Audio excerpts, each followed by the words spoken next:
नमस्कार,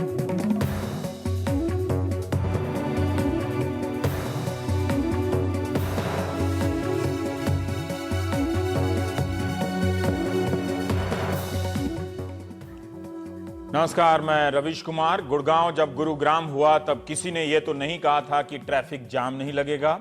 अब जब लोग 5 से 10 घंटे 12 घंटे जाम में फंसे हैं तब जाकर लोगों को नाम बदलने की व्यर्थता समझ आई है। झुंझलाहट और खीज में आई इस जागरूकता में भी कुछ बुनियादी समस्याएं हैं। जाम का संबंध ना तो पुराने नाम से है ना नए नाम से। गुरुवार की रात जब लोग 12 घंटे जाम में फंसे रहे तो उनका धीरज जवाब दे गया। वैसे अब हम रोज 1.5 से 2 घंटे जाम में बिताने को लेकर सहज हो चुके हैं। गुस्सा इसलिए आया कि 4 घंटे क्यों ज्यादा लगे, 5 घंटे क्यों ज्यादा लग गए। ये तस्वीरें वाकई डराने वाली हैं। 4 से 8 घंटे तक जाम में फंसे रहने से शरीर का ब्लाडर और गाड़ी का रेडिएटर जवाब देने लगा होगा। वो दिन दूर नहीं जब कारों में आपातकालीन बायो टॉयलेट बनने लगेंगे। गुड़गांव के इस जाम ने लोगों को रुला दिया। मध्यम वर्गीय जीवन के 2 प्रमुख सपनों में से एक, कार को लोग रास्ते पर ही छोड़ पैदल अपने दूसरे सपने की तरफ चल दिए, जिसे हम फ्लैट कहते हैं। कई कारों ने समय से पहले प्राण त्याग दिए, यानी इंजन सीज हो गया। इनकी मरम्मत पर कितना खर्च आएगा, दफ्तरों से इसके लिए छुट्टी मिलेगी या नहीं, राम जाने। एम्बुलेंस भी फंस गया, लेकिन जागरूक नागरिकों की टोली ने अपनी चिंता छोड़ किसी तरह एम्बुलेंस को निकाला। पिछले 20 साल में हमने 2 ही तो सपने बेचे हैं, हमें बेचे गए हैं। कार और मकान का सपना, दोनों की दुर्गति आप देख रहे हैं। जिस शहर में सैकड़ों आईटी कंपनियां हों और आए दिन इन कंपनियों से भारत की किसी न किसी समस्या के समाधान के ऐप बेचे जा रहे हों, इनमें से एक भी ऐसा ऐप नहीं बना सका कोई भी कंपनी वाला जो ऐसे जाम से हमें मुक्ति दिला सके। बल्कि उल्टा लोग गुरुग्राम के आईटी सिटी कहे जाने को ही गरियाने लगे। उनका सब्र टूटा, वे मिलेनियम सिटी को भी गरियाने लगे। फिर भारतीय संस्कृति का नैतिक बोझ उतार कर छोड़ दिया और गुरुग्राम को ही गरियाने लगे। लोगों को यह भी ख्याल नहीं रहा कि गुरुग्राम का मजाक उड़ाने पर गुरुद्रोण का मजाक उड़ सकता है। गुरुद्रोण का फर्जी राष्ट्रवाद से न्यूज चैनलों को फुर्सत नहीं थी, वरना वो इस बात पर जाम में फंसे लोगों को देशद्रोही से लेकर अपराधी तक करार देते।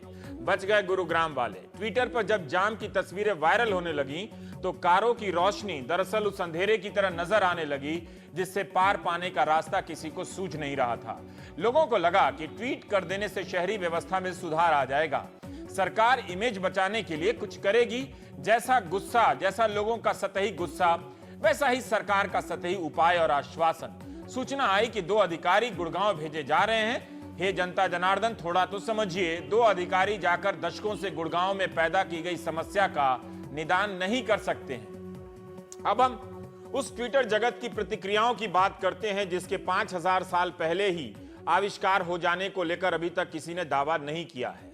गुरुग्राम में ट्विटर का नाम अभी तक ट्विटर ही है। 16 घंटे के जाम में फंसे लोगों की मानसिक यातनाओं को समझना बहुत मुश्किल है, मगर चंद ट्वीट से पता चलता है।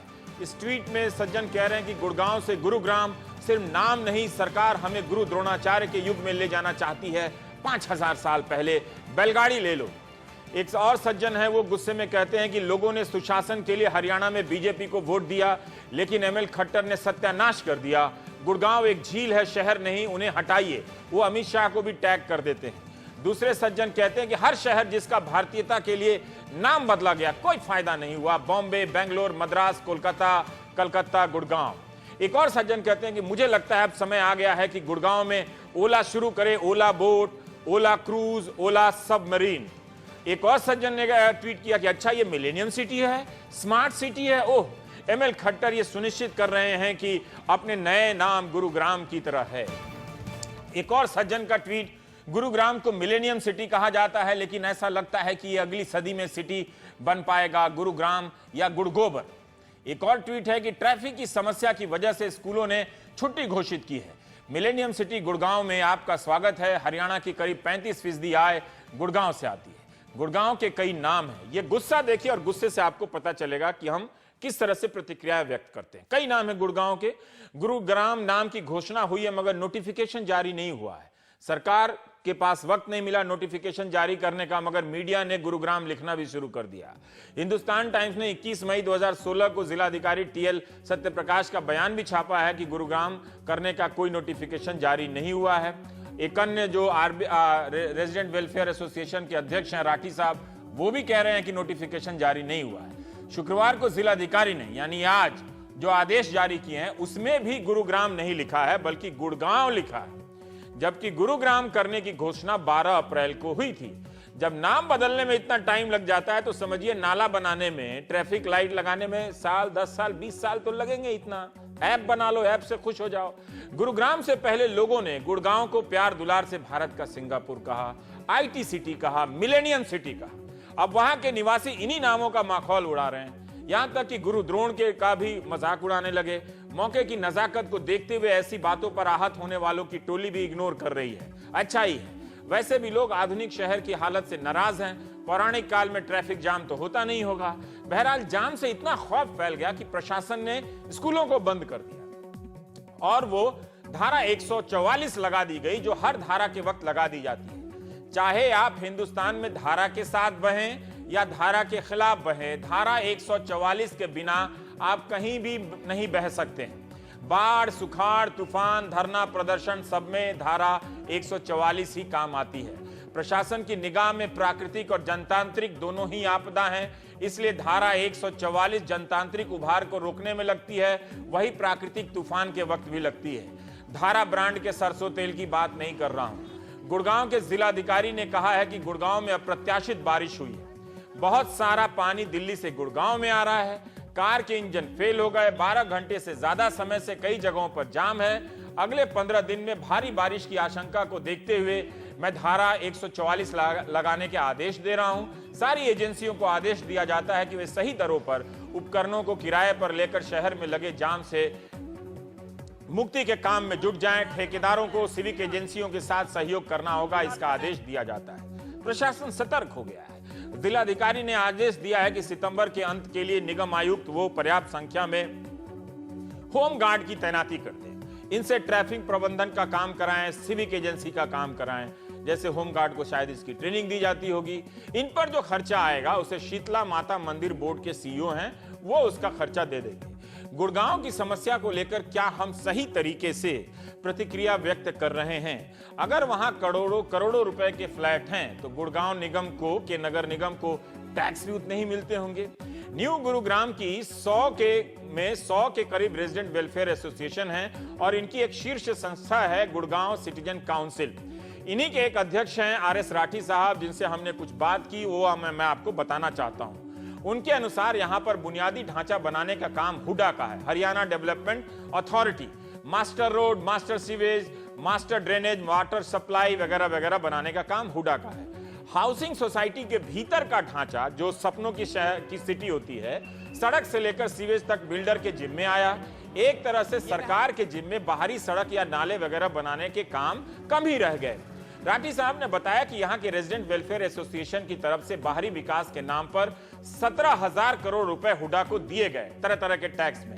गुड़गांव सिटीजन काउंसिल ने सुप्रीम कोर्ट में इसे लेकर केस किया कि बताइए जो हमसे टैक्स लिए हैं कहां कहां खर्च किए हैं। तो 2013 में हुडा ने सुप्रीम कोर्ट को जवाब दिया लिखित रूप में कि मेट्रो वगैरह को मिलाकर 17,000 करोड़ में से सिर्फ 5,500 करोड़ खर्च हुए हैं। हुडा का वैसे कोई बजट नहीं होता वार्षिक, जहां विभाग को उचित लगता है विभाग खर्च करता है। राठी जी ने बताया कि गुड़गांव में 2008 में नगर निगम की स्थापना हुई, लेकिन नगर निगम को 2013 तक का कोई अधिकार नहीं दिया गया। हाउस टैक्स से जो पैसे आते हैं वो नगर निगम के पास रहते हैं और स्टैंप ड्यूटी से जो पैसे आते हैं वो राज्य सरकार निगम को नहीं देती है। ये बात मैं क्यों बता रहा हूं? ये बात मैं इसलिए बता रहा हूं कि गुड़गांव के जागरूक नागरिकों के ट्वीट में ये सब बातें भी नहीं है। तो जब आपकी संस्थाओं को भूमिका पता नहीं है, उनकी जिम्मेदारी पता नहीं है, तो आप नाम को लेकर बौखलाते हैं। काश कि हमारे पास सरकार का भी पक्ष होता, लेकिन राठी जी के अनुसार इसका नतीजा यह होता है कि नगर निगम के पास विकास के लिए पैसे नहीं होते हैं, रेगुलर स्टाफ नहीं होता है। गुरुग्राम में 35 वार्ड हैं और हर वार्ड पे करीब 25 से 30 सफाई कर्मचारी हैं, निगम कर्मचारी हैं। आबादी और विस्तार को देखते हुए संख्या बहुत कम है। निगम का प्रस्तावित बजट जो है 1600 करोड़ का है, लेकिन उन्हें मिलता है 400 करोड़ टैक्स वगैरह से। जब तक हम इन सवालों में दिलचस्पी नहीं लेंगे, गुड़गांव का भला धारा 144 से नहीं होने वाला है। राठी जी ने और बातें बताई कि सोहना रोड के साथ साथ बादशाहपुर नाला गुजरता है। इस नाले के जरिए ही गुड़गांव का पानी हीरो होंडा चौक से होते हुए नजफगढ़ ड्रेन में जाता है। इस ड्रेन के ऊपर हाईवे बना दिया गया और इसके स्वाभाविक प्रवाह को बंद कर दिया गया। इसकी कच्ची जगहों को सीमेंट से ढक दिया गया। नतीजा यह हुआ कि बादशाहपुर नाले का पानी ऊपर आने लगा और वापस उसी शहर में भर गया, जिससे पहले जयपुर हाईवे पूरा जाम हो गया। कई फुट पानी ऊपर भर गया और कई गाड़ियां डूब गईं। उसके बाद मेहरौली रोड ब्लॉक हो गया पूरा। जितने भी सेक्टर रोड हैं गुड़गांव में वो सारे ब्लॉक होते चले गए। गाड़ियां फंसने लगी और हालत यह हो गई कि रात को बॉर्डर सिक्योरिटी फोर्स को बुलाया गया, फिर भी सड़क नहीं खुल पाई। और बातें पता चली राठी साहब से कि लोगों का गुस्सा कितना वक्ती है। वो सारे गुस्सा जो है, लोग अपना गुस्सा सड़क खुलते ही, जाम हटते ही भूल जाएंगे। उन्होंने कहा कि वे पिछले 15 साल से उन मुद्दों को लेकर सुप्रीम कोर्ट तक जा रहे हैं, लड़ रहे हैं, मगर कोई लोग नहीं आता है। नाम को लेकर तुकबंदी के जरिए लोगों का यह गुस्सा बताता है कि हम बुनियादी सवालों से कितने दूर हो गए। ट्रैफिक जाम को हम न जाने कितने साल से अपने शहरी जीवन में भुगत रहे हैं। दिल्ली, मुंबई, बेंगलुरु के लोग सब, बेंगलुरु वाले तो अब बरसात के पानी में मछली भी पकड़ने लगे, सांप भी निकल आया। अगर हम जीव जंतुओं की जमीन को इसी तरह कब्जा कर स्मार्ट सिटी बसाते रहे तो वो एक दिन निकल आएंगे और हमारे पांवों में लिपटने लगेंगे। टीवी का मीडिया किसी फर्जी राष्ट्रवाद का किस्सा रोज सुनाकर आपको भड़काता रहता है, लेकिन ऐसे सवालों पर तभी लौटता है जब आप किसी जाम में फंसकर बौखला जाते हैं। हमारे शहरों में ऐसे हादसे लगातार होते जा रहे हैं, हम लगातार भूलते जा रहे हैं। 26 जुलाई 2005 यानी आज से 11 साल पहले मुंबई में करीब 1000 मिलीमीटर की बारिश हुई थी, जिसमें डूबकर सैकड़ों लोग उसी महानगर में मर गए। कई लोगों की मौत उसी कार में हो गई जिसमें वो घर जा रहे थे। महाराष्ट्र सरकार ने बाद में हाईकोर्ट में बताया था कि बारिश और उसके बाद की बीमारी से 1498 लोगों की मौत हुई थी। पिछले साल चेन्नई में भी हम सब ने भयंकर तबाही देखी। अकेले चेन्नई में 269 लोग मरे थे। कई कारणों में कुछ कारण यह भी थे कि नदी की जमीन पर कब्जा हो गया, मकान बन गए। हम अक्सर समझते हैं कि नदी सूख गई है, मगर यह नहीं देखते कि पानी ऊपर से भी आ सकता है। ऐसे वक्त में नदी के विस्तार की जमीन पर पानी फैलने से बाढ़ जानलेवा हो जाता है। मिट्टी के ऊपर सीमेंट की परतें बिछाई जा रही हैं और तालाब या पानी के विस्तार की जमीन को कब्जे में लेकर सपनों की सोसाइटी बन रही है। हम मीडिया की एक अजीब समस्या है। शहरों में बाढ़ जाम को लेकर कितने उत्तेजित हो जाते हैं, क्योंकि अब के मीडिया पे शहरी लोगों का कब्जा है, क्योंकि ट्विटर और जो सोशल मीडिया है उस पे खास तरह के लोगों का कब्जा है। तो उन्हीं के मुद्दे आते हैं, उन्हीं के इलाके के मुद्दे छा जाते हैं और वहां से टीवी रूम में आ जाते हैं, जैसे मेरे शो में भी आ गए। उन्हीं शहरी लोगों का जिनका शहर के नदी नालों की जमीन पर कब्जा हो गया है। वरना बाढ़ तो हिंदुस्तान के एक बड़े इलाके में भी आई है। मीडिया हालांकि उन खबरों को भी दिखा रहा है, लेकिन उस गुस्से और उत्तेजना की प्रक्रिया में नहीं, जिसके कारण गुड़गांव को लेकर सब बेचैन हो गए। हमारे सहयोगी आलोक पांडे लगातार इस पर रिपोर्ट फाइल कर रहे हैं। उनकी रिपोर्ट के अनुसार असम में 17 लाख लोग बाढ़ से विस्थापित हुए हैं। अपर असम के सैकड़ों गांव पानी में डूब गए हैं। 2000 राहत शिविरों में लाखों लोग रह रहे हैं। जरूर गुड़गांव के स्केल से 50 गुना ज्यादा राहत का कार्य वहां चल रहा होगा। बिहार में भी, अन्य जगहों में भी। इस भयंकर बाढ़ में मरने वालों की संख्या असम में 21 बताई गई। अब आप इसी अंतर को समझिए। जहां जहां नदी के पानी को फैलने की जगह है या प्रकृति के पानी को फैलने की जगह है, वहां वहां भयंकर बाढ़ के बाद भी मरने वालों की संख्या कम है। मुंबई, चेन्नई में सैकड़ों लोग शहर की सड़क पर डूबकर मर गए, जिसे हम गांव से बेहतर और सुरक्षित समझते हैं। अब अगर हम इन सवालों को नहीं समझेंगे, जो कि हम नहीं समझेंगे, तो ट्विटर पर जितनी मर्जी लिख लें, होना जाना कुछ नहीं है। जरा अपने शहर के उन प्राकृतिक इलाकों का भी पता कीजिए जहां कभी बरसात का पानी फैलता होगा। क्या हुआ उन प्राकृतिक इलाकों का? पता चला आप ही का घर वहां पर बना हुआ होगा। गुड़गांव की त्रासदी की कहानी का राज ट्रैफिक जाम या नाले के ओवरफ्लो होने या निगमों की कर्मचारियों की संख्या कम होने में ही नहीं है।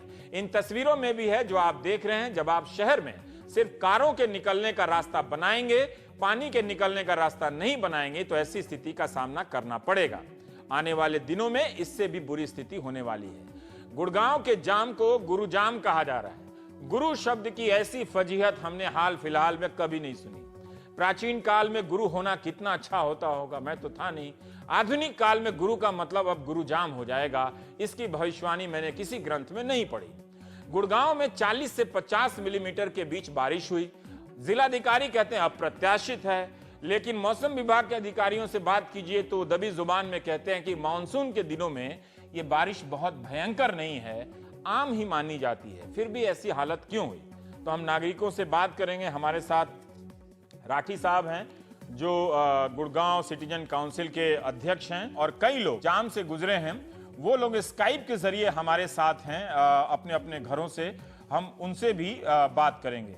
राठी साहब, मैं आपसे जानना चाहता हूं कि अभी आपकी जानकारी के अनुसार, राठी साहब आप लाइन पर हैं? अभी राठी साहब का फोन नहीं लग रहा है। हमारे साथ अलवर से हैं प्रेम सिंह। प्रेम सिंह एरिया मैनेजर हैं निसान इंडिया में। प्रेम सिंह, हम आपसे जानना चाहते हैं कि आपके साथ क्या कुछ गुजरा, वो जरा सा बताएं। और चूंकि स्काइप है, मैं बार बार सवाल नहीं करूंगा, मैं एक ही सवाल पूछ के कम समय में ही बताएं। और उसके बाद आपने इस समस्या को किस रूप में समझा और किस रूप में देखा?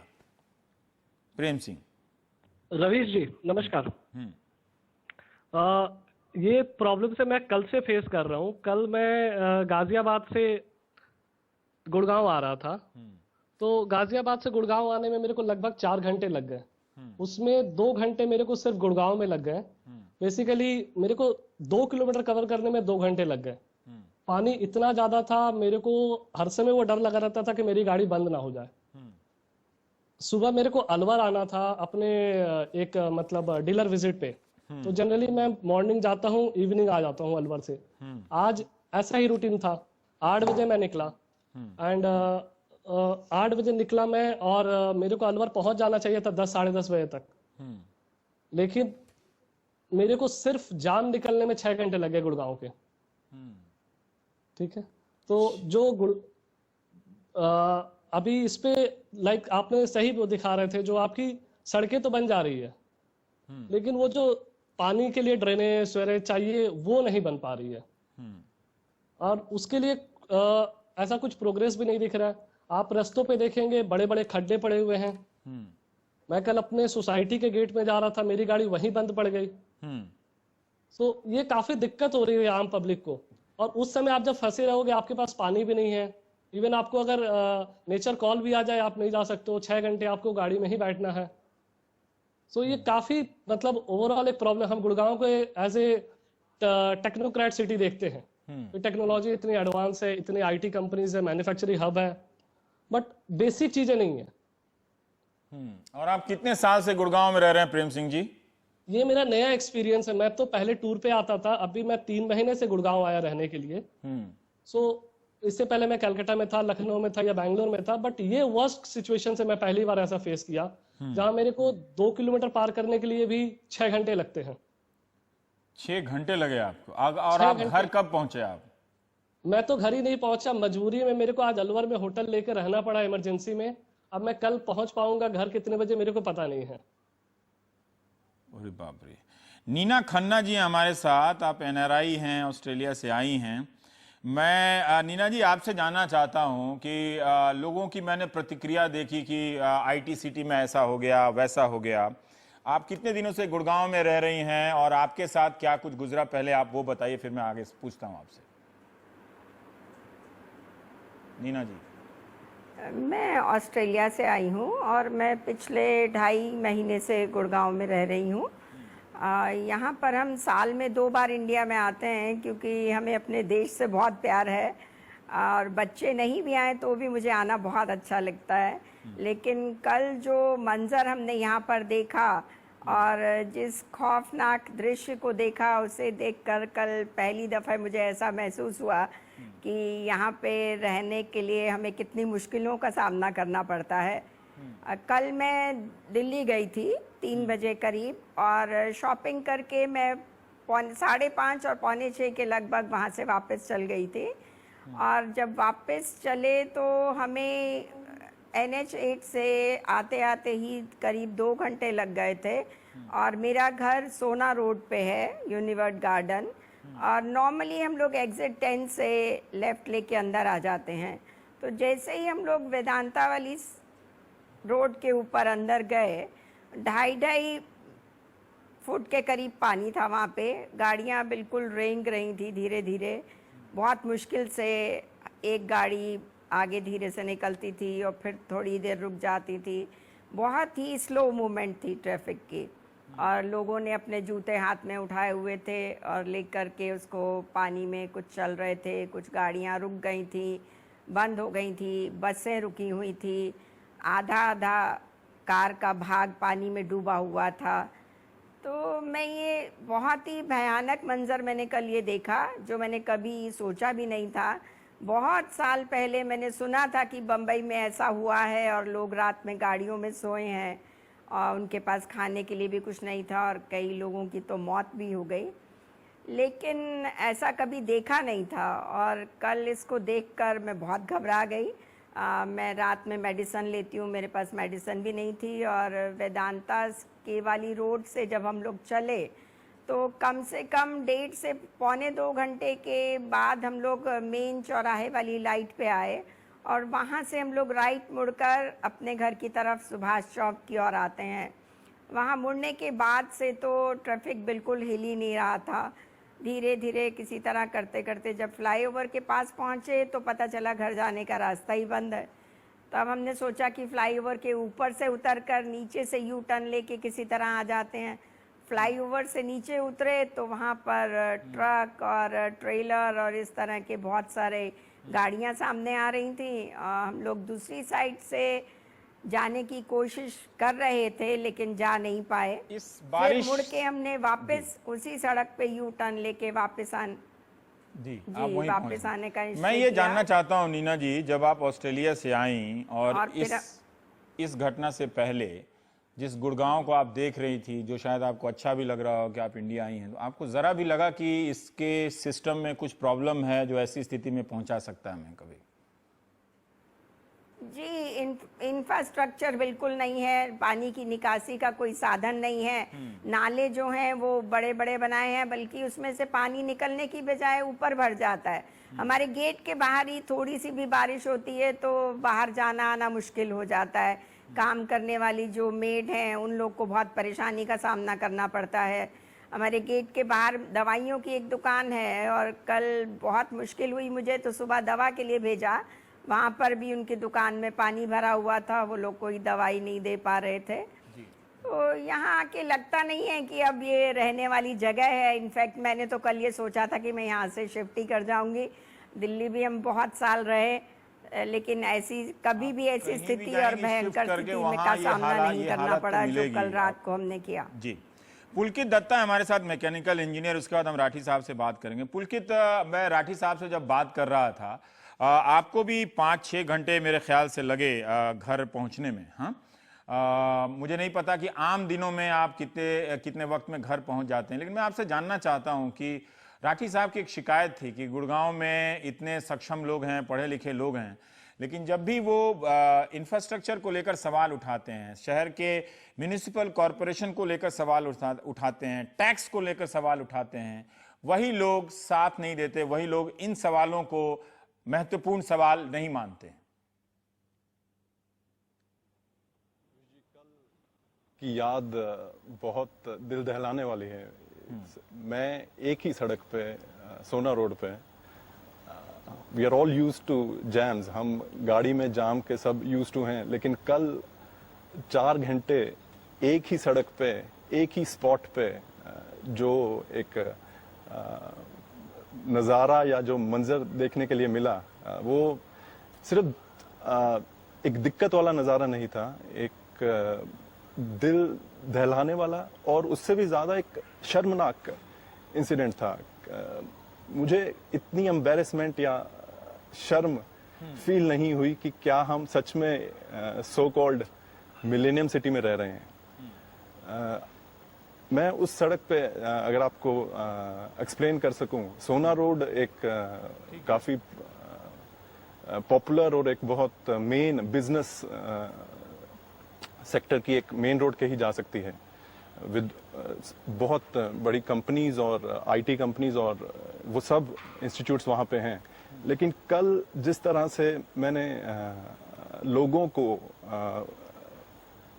पानी के बीच में अपने जूते हाथ में लिए हुए और टाइज के साथ, और even foreigners, they were ladies there who were just so इतनी एम्बेरसमेंट मुझे लगा नहीं कि गुड़गांव के बारे में और फॉरेनर्स।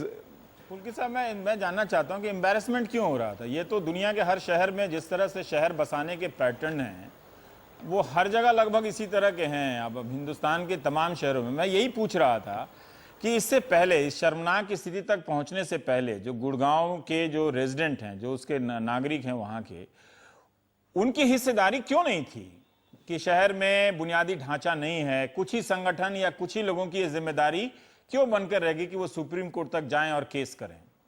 बाकी लोगों ने जनमत का दबाव इन सवालों पर क्यों नहीं बनाया कि एक दिन यही स्थिति उनकी जिंदगी ले सकती है। कई लोग उस स्थिति पर पहुंच भी गए होंगे गुरुवार की रात को। आप मानेंगे नहीं, हमारे सामने स्कूल बसेस थी जो मेरे ख्याल लेट इवनिंग स्कूल, यहाँ पे कुछ अरावली में स्कूल्स हैं जहाँ छोटे बच्चे they take classes till 4 o'clock और 5 o'clock। वो बसेस फुल ऑफ चिल्ड्रन 3-3 घंटे हमारे साथ, मेरे सामने वो बसेस रही। मैंने एम्बुलेंसेस नहीं देखी, बट उन अंदर जो बच्चे तड़प रहे थे मैं ये बार बार यही कह रहा हूँ कि क्या हम मिलेनियम सिटी में रह रहे हैं। मैं इनफैक्ट सिंगापुर रह चुका हूँ और किसी ने रेफरेंस भी दिया था, वहाँ इससे ज़्यादा तादाद में ज़्यादा भीषण बारिश होती है, लेकिन कभी भी ट्रैफिक स्टैंड स्टिल पे नहीं आता। और मेरे ख्याल से अगर जीडीपी कंपेयर करें सिंगापुर और गुड़गांव की, तो मेरे को नहीं लगता कोई ज़्यादा फर्क होगा। लेकिन एक झटका चाहिए, एक बड़ा झटका चाहिए था एक सच्चाई को बाहर आने के लिए। और आई एम श्योर एक सिटीजन जो ये वो झटका है जिसने सबको झंझोड़ के रख दिया है कि पुलकित साहब, मैं आपकी इस बात से सहमत हूं कि एक बड़ा झटका चाहिए था गुड़गांव को, वरना वो मीडिया के दिए गए या अपने दिए गए मिलेनियम सिटी, आईटी सिटी तरह के नामों के सपनों में खोए हुए थे।